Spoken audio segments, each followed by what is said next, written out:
नारायणं नमस्कृत्यं नरं चैव नरोत्तमं देवीं सरस्वतीं व्यासं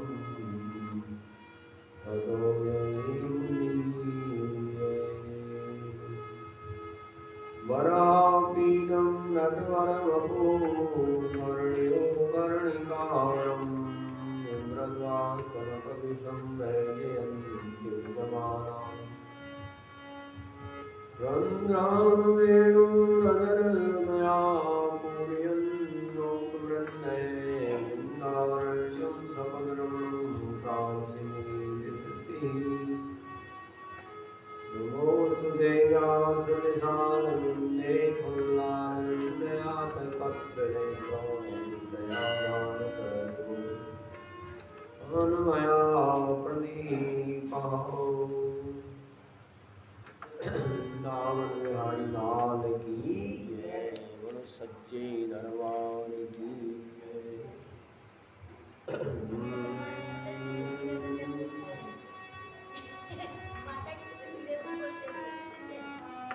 नटवर नागर नंदा मधुर मन गोई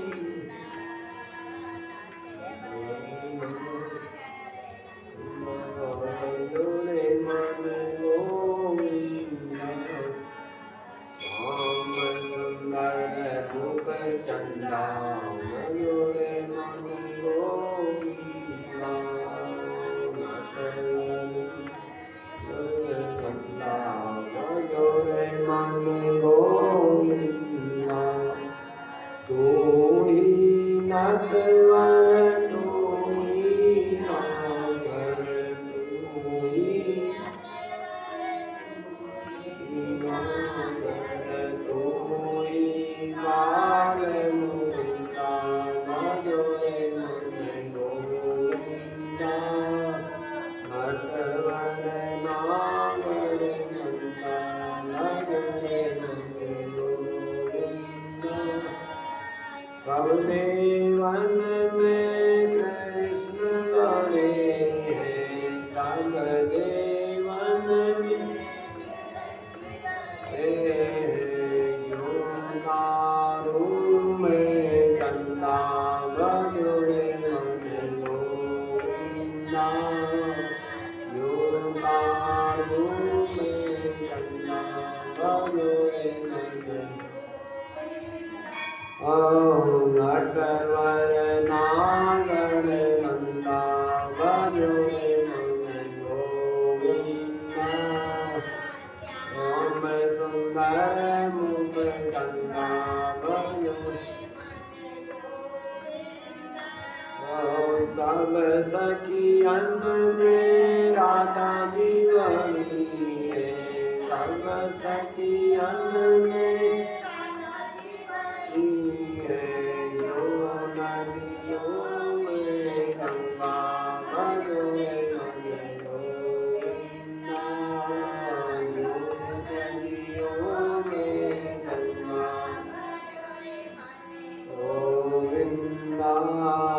नटवर नागर नंदा मधुरे मन गोविंदा श्याम सुंदर मुख चंदा गोविंदा काली नव नाग नाथो काली तो बण बण निरत गणता मधुरे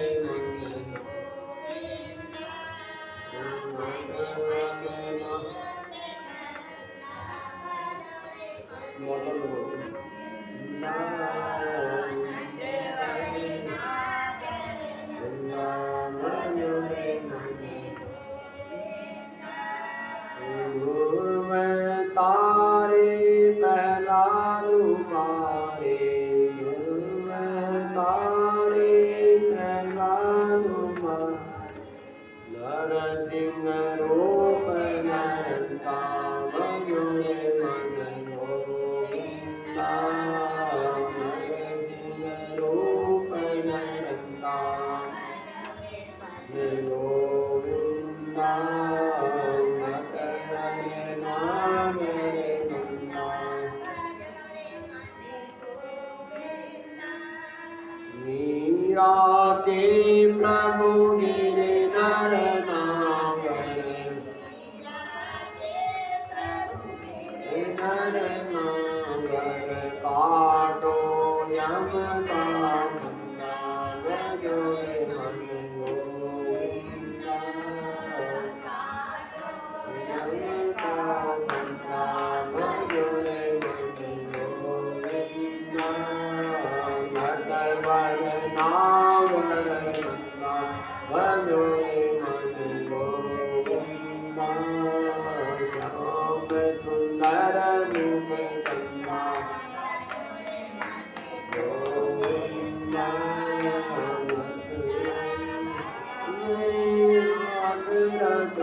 जो है वृंदावन मेरा सूरज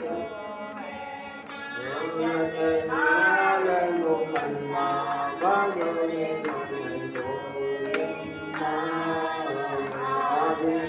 लाल मुकन्ना भगोरे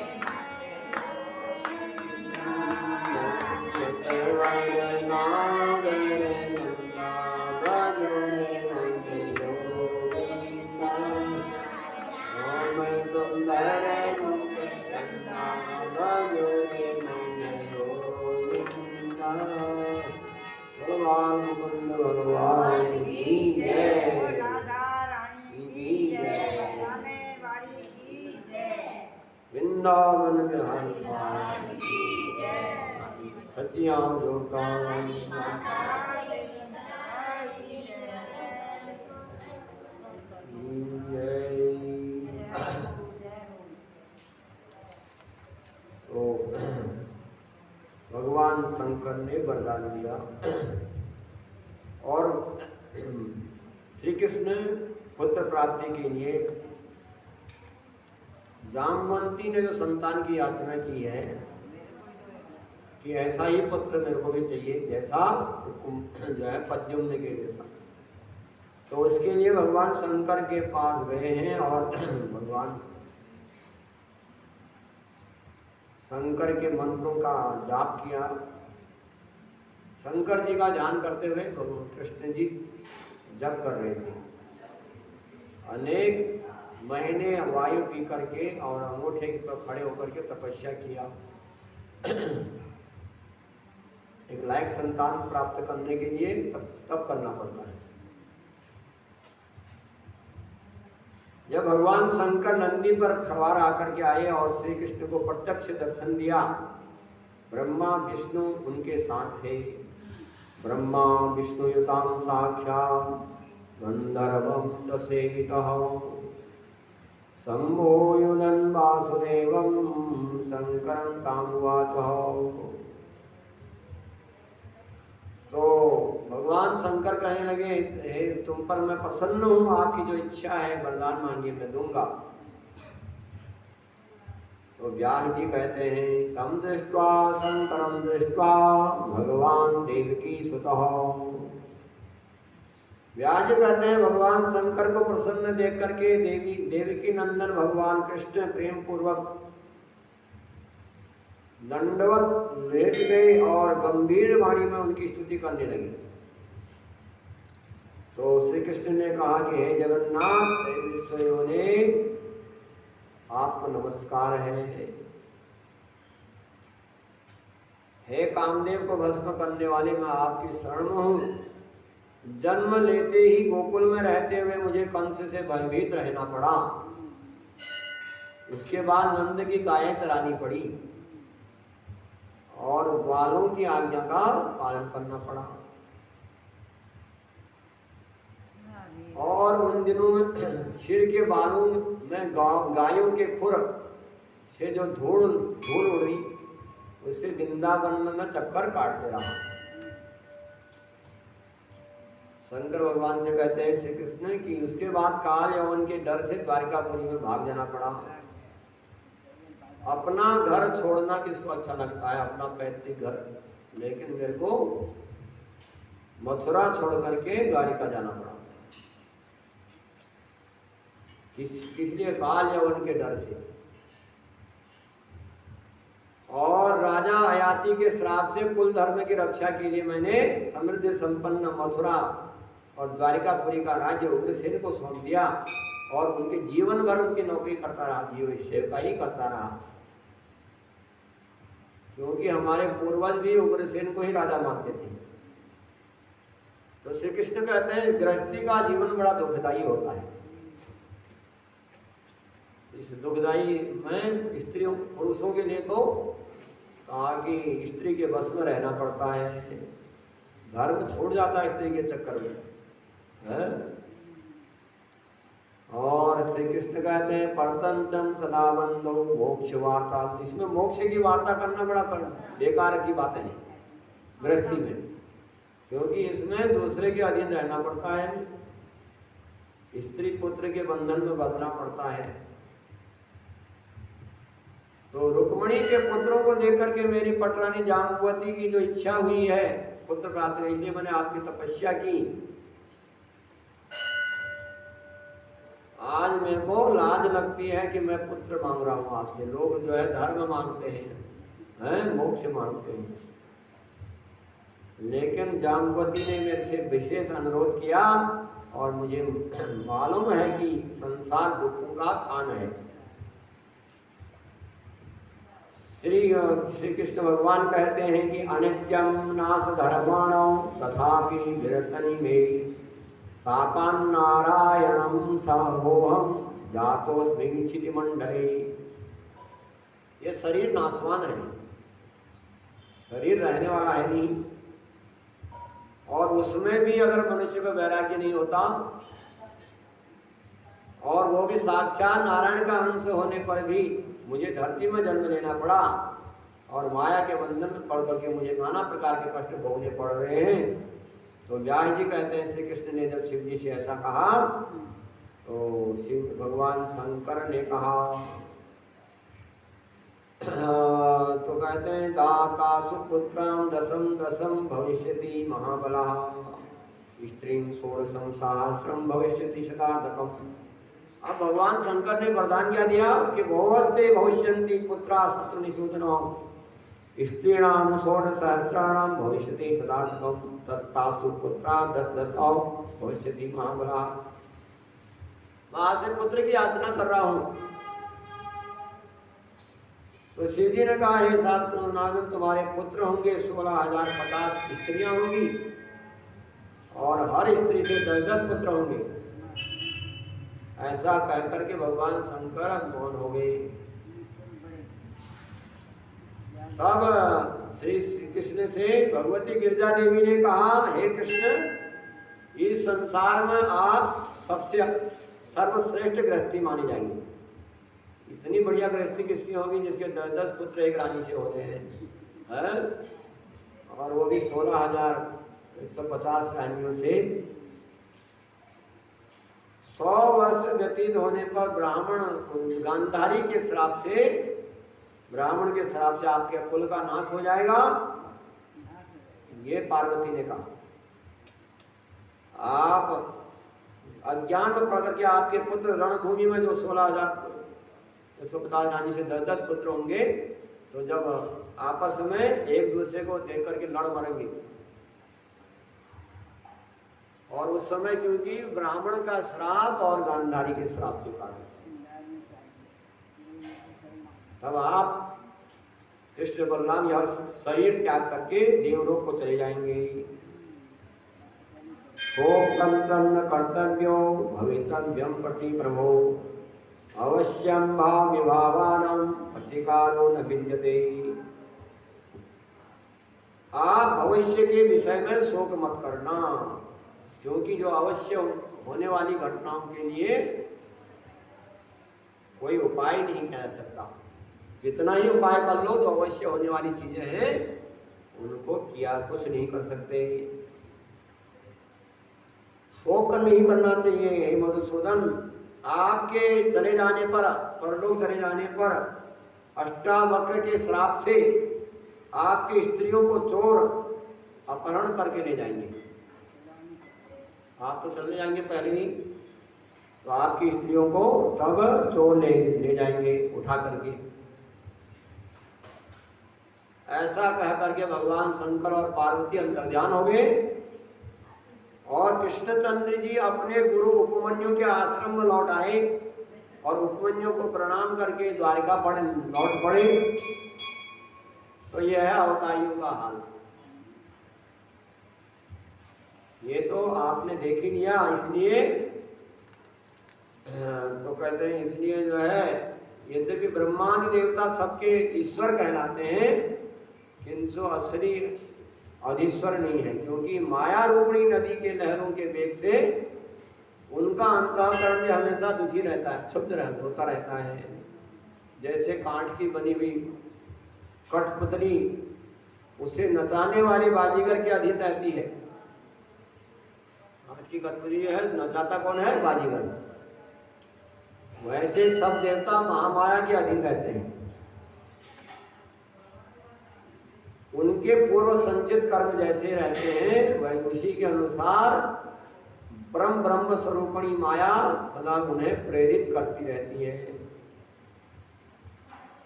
तो वह करुणामयी कहलाती है।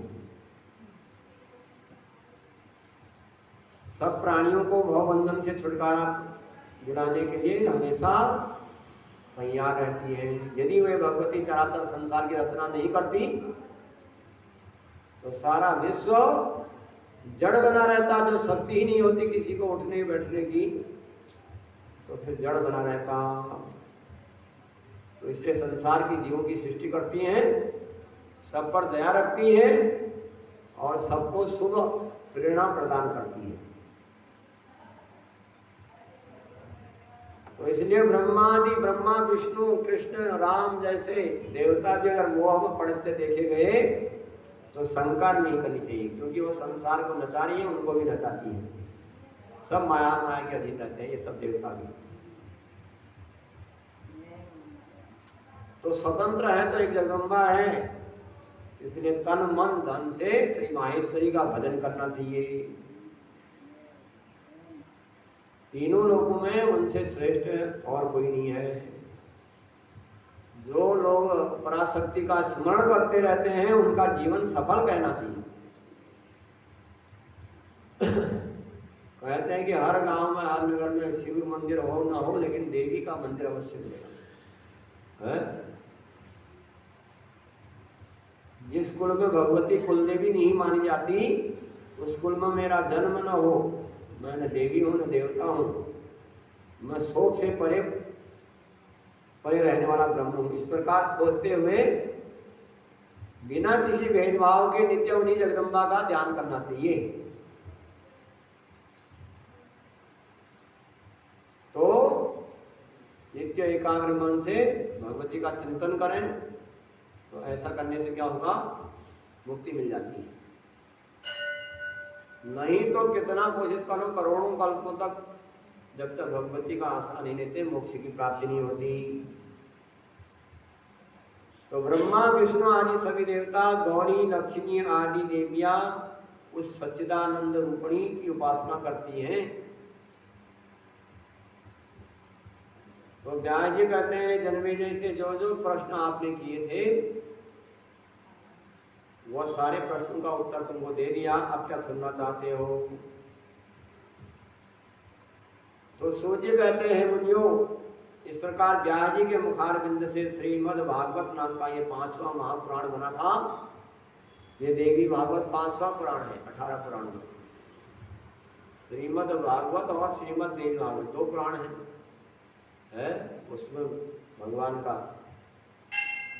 भगवान जो पुरुष रूप में है उनका वर्णन किया गया और देवी में देवी भागवत है 5वां पुराण कहलाता है। तो व्यास जी द्वारा निर्मित इसमें 1400 साढ़े 18 श्लोक बताए गए। तो इस प्रकार से देवी भागवत के उसमें चौथे श्लोक बताया। ऋषियों ने पूछा कि भवितां कथितं सूतो मदाख्यं मनुत्तमं कृष्णचरितं दिव्यं सर्वपातकनाशनम् मुनिगण कहते हैं सूत जी आपने बहुत बढ़िया कथा सुनाई, भगवान कृष्ण के चरित्रों की चर्चा की थी आपने, किंतु आपने वासुदेव के कथाओं को बहुत शॉर्ट में बता दिया, इसलिए मेरे मन में कई संदेह उत्पन्न हो गए। सबसे पहला मन में शंका तो यह है कि भगवान विष्णु, भगवान के अंशावतार वासुदेव कृष्ण ने वन में जाकर के दुष्कर तपस्या की, शिव जी की आराधना की थी पुत्र प्राप्त के लिए। दूसरा प्रश्न यह है कि जगतजननी पूर्णा और देवी अंशरूपिणी भगवती पार्वती ने कृष्ण को वरदान क्यों दिया? जब भगवान कृष्ण स्वयं ईश्वर थे तो उनने शिव की आराधना क्यों की, पार्वती की आराधना क्यों की? ऐसा किस बात की कमी थी उन पर? किसी प्रकार की कमी तो थी नहीं, संदेह। सूर्य जी कहते हैं ऋषियों, तो ऋषियों से कहते हैं कि सुनो, श्रोतम कारणम तत्रम मया व्यासम श्रुतम च यत् प्रवीमी महाभागो कथा कृष्णा गुणान्विता। तो सूर्य कहते हैं ऋषियों जैसे मैंने सुना है भगवान कृष्ण की गुण गरिमा से परिपूर्ण कथा आप लोगों को सुना रहा हूं, सुनिए। व्यास जी के मुखार बिंद से राजा जन्मेजय का संदेह और भी बढ़ गया। जब शंकर जी की आराधना की श्री कृष्ण ने सुना तो और भी शंका बढ़ गई जन्मेजय की। तो राजा जन्मेजय पूछने लगे, हे सत्यवती पुत्र व्यास जी, भगवती की महिमा से ओतप्रोत ये बड़ी सुंदर कथा आपने सुनाई, किंतु मेरे मन के संदेह अभी दूर नहीं हुआ है। भगवान विष्णु के अंशावतार श्री कृष्ण ने तपस्या करके शिव जी की आराधना की, ये सुनकर के बड़ा आश्चर्य हो रहा है। जो संसार के निवासी सब जीवों के आत्मा थे, जो ईश्वर थे, उन भगवान कृष्ण ने एक साधारण मनुष्य की तरह तपस्या क्यों की? जो भगवान कृष्ण संसार की सृष्टि पालन और संहार करने में समर्थ हैं, इन्होंने इतना बड़ा तप किया कई साल तक, तो वो तो खुद ही अपना कार्य कर सकते थे, किंतु परमेश्वर होते हुए भी मनुष्य रूप धारण करके वर्णाश्रम का पालन करते हुए मनुष्यों जैसे स्वभाव के अनुसार सारा कार्य किया था। तो इसी कारण उन्होंने एक आदर्श मनुष्यों के समान वृक्षों की पूजा की। हमारे वहां वृक्षों की भी पूजा की जाती है? और गुरुजनों के चरणों की वंदना, ब्राह्मणों की सेवा, देवताओं का आराधन किया। और जब समय आया शोक, जब पुत्र का अपहरण हुआ, रोने भी लगे और कभी खुशी का समय भी दिखाया। तो स्त्रियों के साथ आनंद से रहते थे, जैसे मनुष्यों में काम, क्रोध, लोभ उदय होते रहते हैं। कभी काम बढ़ जाता है, कभी क्रोध बढ़ जाता है मनुष्यों का, कभी लोभ बढ़ जाता है। तो मनुष्य रूप धारण करके निर्गुण कैसे हो सकते हैं? सुबल कन्या पतिव्रता गांधारी के श्राप से, अष्टावक्र के ब्राह्मण के श्राप से यादवों का विनाश और श्री कृष्ण का शरीर त्याग करना पड़ा। श्री कृष्ण की पत्नियों का अपहरण हो गया और उनका खजाना लुट गया। तो अर्जुन के शस्त्र अस्त्र विफल हो गए और घर से प्रद्युम्न और अनिरुद्ध का हरण हो गया, किंतु पता ही नहीं चला। मनुष्य शरीर धारण करने पर उनकी सब चेष्टाएं हुई जैसे मनुष्य की होती है। तो नारायण के अंश श्री कृष्ण ने यदि शंकर की आराधना की तो इसमें कौन सी आश्चर्य की बात है? भगवान शंकर सबके ईश्वर हैं, विष्णु की भी उत्पत्ति के कारण है। इसी से विष्णु भगवान भी शिव जी का पूजन करते हैं और विष्णु के अंशावतार राम कृष्ण आदि अवतारी जो भी पुरुष हुए हैं, अवतार लेकर के जो आए हैं, विष्णु भगवान के अनुसार अवतार तो है श्री कृष्ण और राम। जो अवतार हुए हैं वे कारण शरीर के हैं। सुषुप्त स्थान अर्थात कारण शरीर के हैं। हमारा शरीर दो प्रकार से वो काम करता है, दो तीन प्रकार। दो मनुष्य के शरीर कितना होते हैं? तीन शरीर है। एक शरीर तो ये बैठा हुआ है अपना, और दूसरा शरीर क्या करता है, स्वप्न में कभी कहाँ के चक्कर लगाता है, कभी कहाँ के चक्कर लगाता है। वो भी एक शरीर है। कौन सा शरीर गया? वो कारण शरीर है। वो शरीर तो वहीं पड़ा है, दूसरा शरीर होके आ जाता है। वो शरीर दूसरा है, और उसी शरीर को साथ जहाँ हम इस लोक से परलोक गमन करते हैं तो वही शरीर साथ जाता है। और हम यहाँ बैठे रहते हैं, हमारा सपने में देखते हैं कि हम कहाँ घूम रहे हैं, मुंबई गए हैं, वहाँ गए हैं। तो वो शरीर तो सुषुप्त कारण शरीर कहते हैं उसको। तो शरीर यही एक ही नहीं है। तो कारण शरीर है। इस विष्णु भगवान भी शिव जी का पूजन करते हैं, भगवान का कारण शरीर है। रामकृष्ण अवतारी पुरुष है, इसलिए श्री कृष्ण शंकर भगवान का भजन क्यों नहीं करेंगे? जब मनुष्य रूप में आएंगे तो शंकर भगवान का भजन क्यों नहीं करेंगे? करना पड़ेगा। विद्वानों का कहना है कि ब्रह्मा से विष्णु श्रेष्ठ है और विष्णु से श्रेष्ठ है शिव शंकर भगवान, और शंकर जी से श्रेष्ठ है माँ पार्वती भगवती है। भगवान शंकर कहते हैं कि पार्वती जब से तो मेरे घर में आई है तब से ही तो मेरा महत्व तो बड़ा है, नहीं तो मैं तो चक्कर काटते रहता था। स्त्री जब घर में आती है तभी गृहस्थी की महिमा बढ़ती है पुरुष की, नहीं तो उसको कोई पूछने वाला नहीं होता है जब तक अकेले रहता है। जब गृहिणी आ गई तब घर का खुशियाँ बढ़ जाती हैं। तो श्रेष्ठ है भगवती जो सारे संसार को चलाती है, गृहस्थी को चलाती है। तो शास्त्रों में देवी जी को सर्वोत्तम बताया गया है, क्योंकि उनके बिना सब फीका फीका रहता है। जो ओम शब्द लिखा जाता है उसमें जो बिंदु के रूप में है वही माँ भगवती का रूप है। अगर बिंदु नहीं है तो बेकार है वो है। तो चंद बिंदु रूप में है, सूक्ष्म रूप में है। शंकर जी विष्णु से श्रेष्ठ हैं और विष्णु जी ब्रह्मा जी से श्रेष्ठ हैं। इसलिए श्री कृष्ण द्वारा शिव पूजन के विषय में किसी को शंका नहीं करनी चाहिए। कहा कि इच्छा ब्राह्मणो वक्त्रा गर्दानम उद्भयो। पूर्व काल में सृष्टि कार्य के लिए जब ब्रह्मा जी ने शिव जी की उपासना की थी तो वरदान देने के लिए भगवान शंकर प्रकट हुए थे ब्रह्मा जी को वरदान देने के लिए, तो रुद्र कहलाए और उन्हीं के अंश से द्वितीय रुद्र उत्पन्न हुए। तो रुद्रदेव सबके पूजनीय हैं। तो भगवान विष्णु प्रत्येक युग में विभिन्न अवतार लिया करते हैं। विषय में ज्यादा विचार करने की आवश्यकता नहीं है, ज्यादा विचार नहीं करना चाहिए। भगवती अप्रत्यक्ष रूप से पलक गिरने जितने थोड़े समय में भली भांति विश्व का सृजन पालन और संहार करती है। जब मनुष्य का पलक झपकता है इतने देर में ही माँ भगवती सारा संसार का सृष्टि प्रलय और संहार कर देती है, पलक झपकने की देर के बराबर।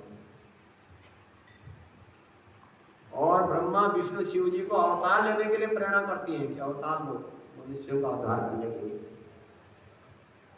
भगवती योग माया ने कृष्ण को कारागार में से निकाल करके गोपराज के नंद भवन में पहुंचा दिया, उनकी रक्षा की मां भगवती योग माया ने। कंस का विनाश करने के लिए उन्हें मथुरा ले गई और कृष्ण जरासंध से भयभीत हो गए। श्री कृष्ण तब भगवती ने उन्हें द्वारका जाने की प्रेरणा प्रदान की। उन्होंने अपनी शक्ति से 16,050 रानियां और 8 कटरानियों की रचना करके हाव भाव और प्रेम जाल में फंसा करके भगवान कृष्ण को स्त्रियों का दास बना दिया। स्त्रियों के अंदर में रहने का कार्य मां भगवती की प्रेरणा से हुआ। जब मनुष्य एक ही स्त्री के चक्कर में पड़ जाता है, हाव भाव में उससे मोहित हो जाता है, तो जिसके पास 16,050 सुंदरियां हो उस पुरुष को तो कोई भी स्त्री मनमानी तरीके से नचा सकती है? सत्राजित की पुत्री हुई सत्यभामा, सत्यभामा के वशीभूत हो गए श्री कृष्ण, और उनके कहने, सत्यभामा के कहने से इंद्र के पास जाकर के झगड़ा करने लगे। सत्यभामा ने कहा अभी चाहिए पारिजात का वृक्ष है, और कल्प वृक्ष लेके आए वहां छीन करके वहां से, और अपनी प्रियतमा सत्यभामा की महल की शोभा बढ़ाई है। और श्री कृष्ण ने शिशुपाल आदि वीरों को प्राप्त करके पहले रुक्मिणी का अपहरण कर लिया और अपने बल के से उन्हें धर्मपत्नी बना लिया। तो कोई बताए तो सही, और स्त्री अपहरण करने की ये कौन सी नई घटना निकाल दी श्री कृष्ण ने? किसी की स्त्री को किसी दूसरे को सौंप दिया हो, शिशुपाल को, तो कौन सा एक नया तरीका श्री कृष्ण ने अपनाया? तो ये निकलता है कि भयानक अधःपतन करने वाले मोह जाल में पड़ करके अहंकार के वशीभूत होकर के सभी मनुष्यों को कभी अच्छा काम कभी बुरा काम करना पड़ता है।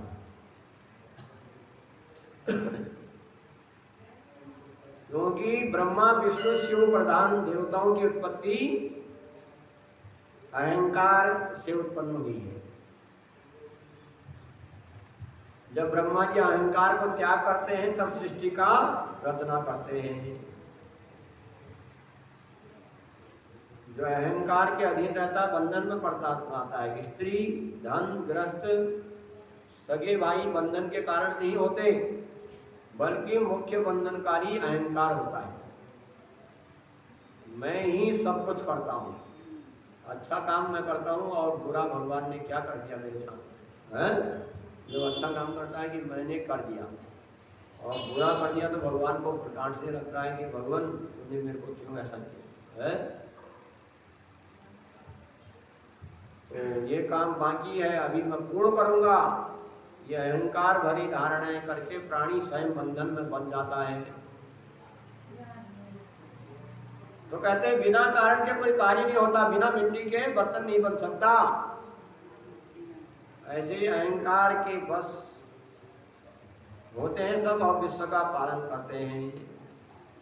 कौन? विष्णु भगवान। तो जन्मे जैसे कहते हैं कि तीनों गुण सृष्टि पालन संहार कार्य का संपादन करके ब्रह्मा विष्णु और शिव जी पाए जाते हैं। ये बात सिद्ध हो जाती है। तो यदि भगवान विष्णु स्वतंत्र होते भले गर्भवास को क्यों पसंद करते? अगर उनके बस की बात होती तो गर्भ में जाना किसको अच्छा लगता? गर्भवास।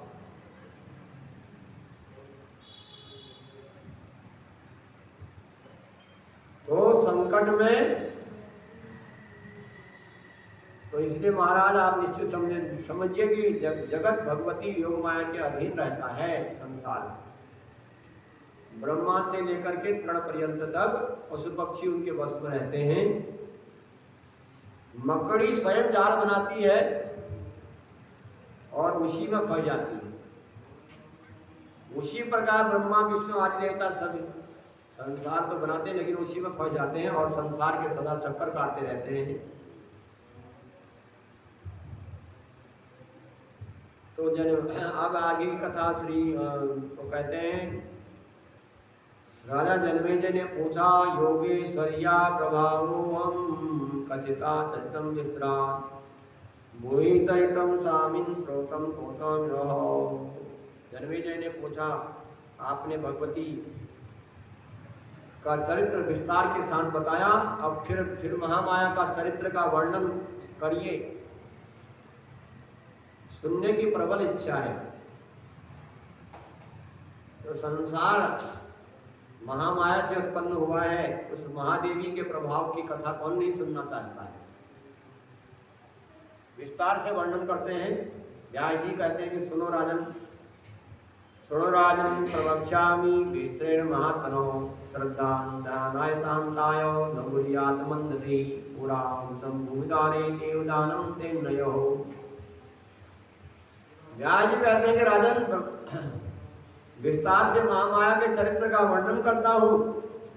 जो वक्ता श्रद्धालु शांत सुनने वाले को भगवत जी की कथा नहीं सुनाता वह मूर्ख है।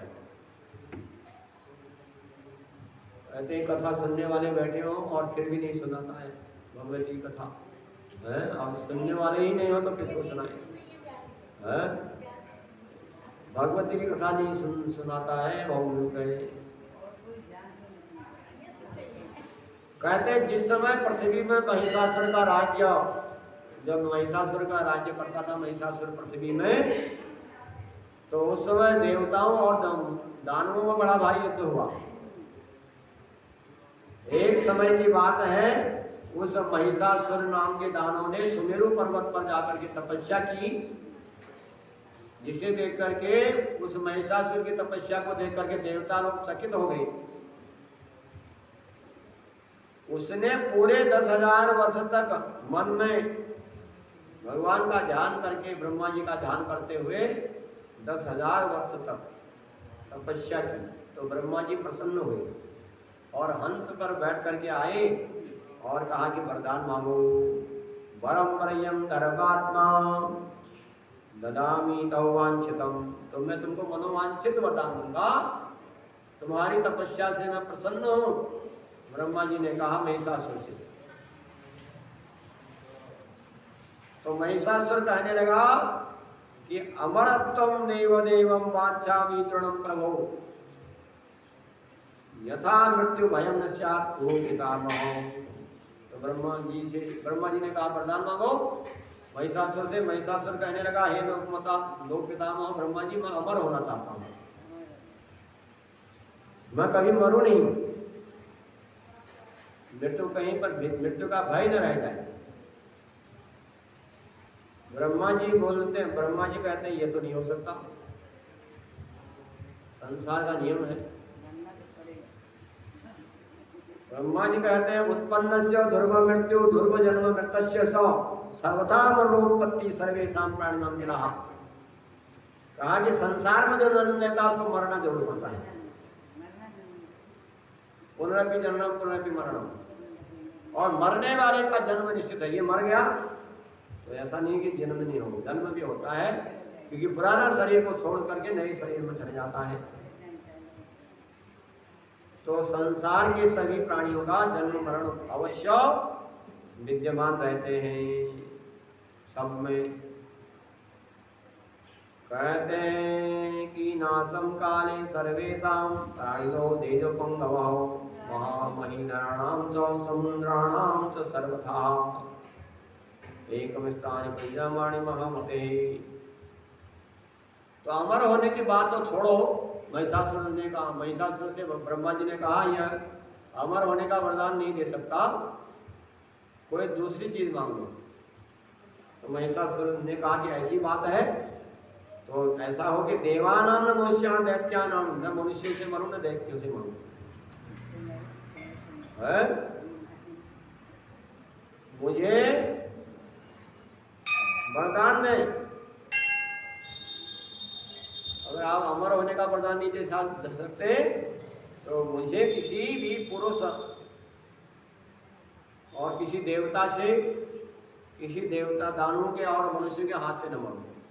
और स्त्री को तो मैं कुछ समझता नहीं, स्त्री से मेरे को कोई डर लगता नहीं। स्त्री कौन, क्या मतलब देवता नहीं मार सकते, दैत्य देवता हैं, दैत्य नहीं मार सकते और कोई पुरुष नहीं मार सकते, तो स्त्री क्या मार देगी मेरे को? स्त्री का डर नहीं है, तो इसलिए स्त्री के हाथ में मेरी मृत्यु निश्चित कर दीजिए।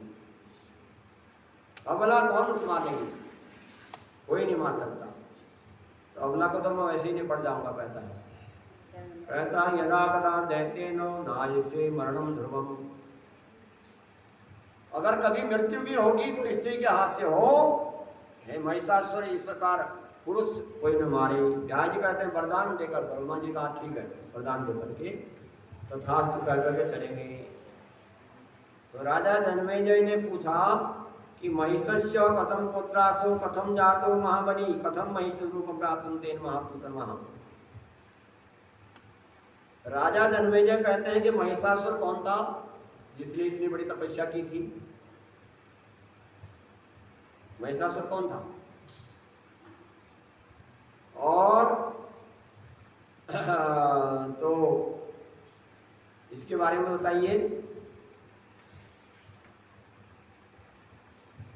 तो इस प्रकार से व्यास जी कहते हैं कि महिषासुर ने जब जन्मेजय ने पूछा कि किसका पुत्र था महिषासुर, इतना बलवान कैसे था और महिष भैंसे का रूप धारण क्यों किया उसने? भैंसे का रूप क्यों मिला था उसको? महिष कहते हैं भैंस को।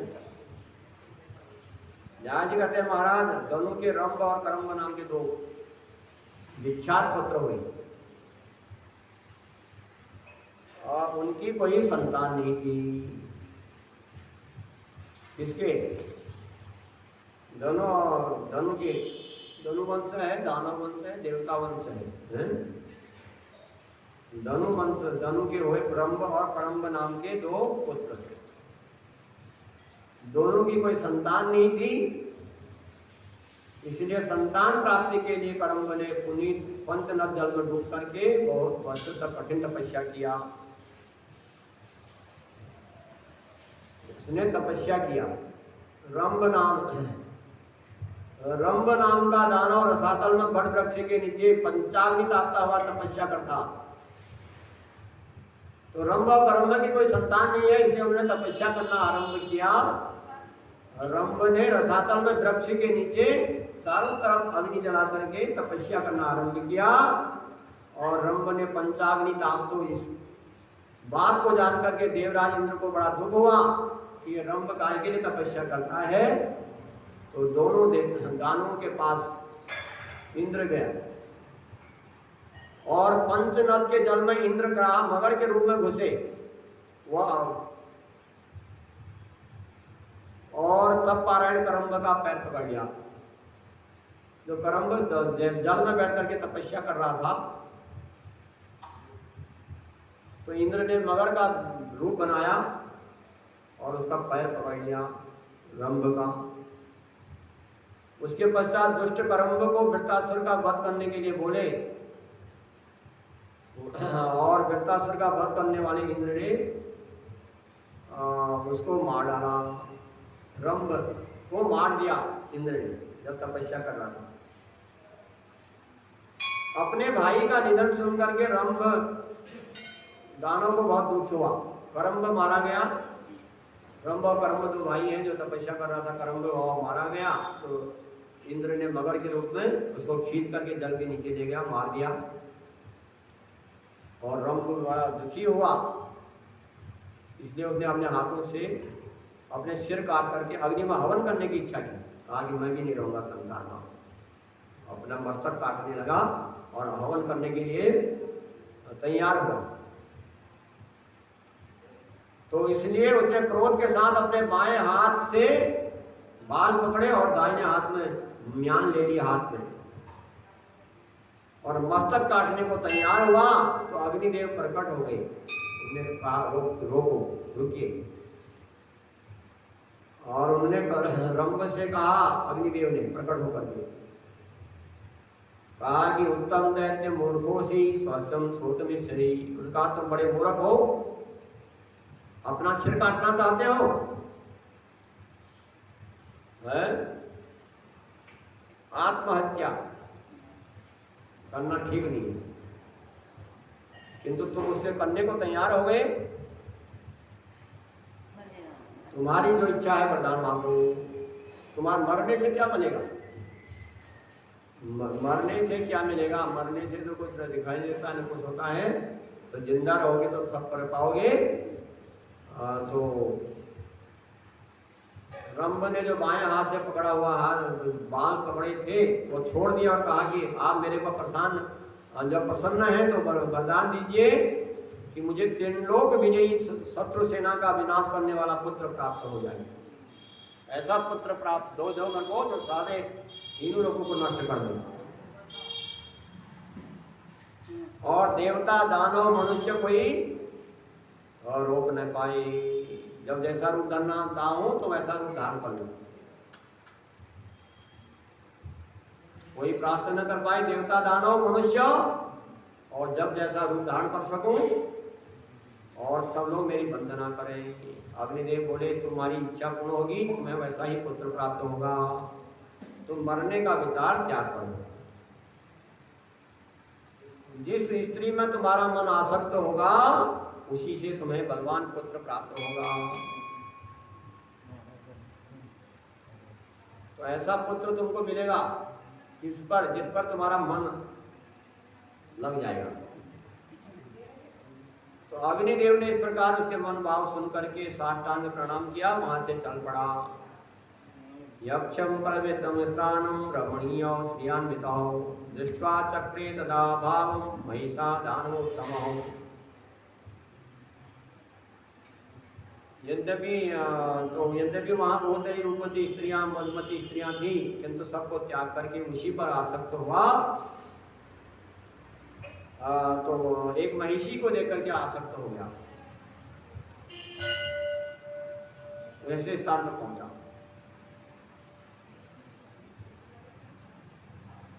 और महिषी को देख करके वैसे पर प्रसन्नता पूर्वक उस पर आसक्त हो गया रंभ, जिससे वह महिषी गर्भवती हो गई और वह उसको लेकर के पाताल लोक को चले गया। और महिषी अपनी प्रियतमा की रक्षा करते हुए रहने लगा। तो एक दिन महिषासुर कामातुर होकर के महिषी की ओर लपका, और यह देख करके रंभ दानव ने उसे मारने दौड़ा। ये कथा जो है बड़ी लंबी है, थोड़ा सा इसे कल के समय सुनाएंगे। बोलो जगदम्बा भवानी की जय। कथा विसर्जन होते हैं।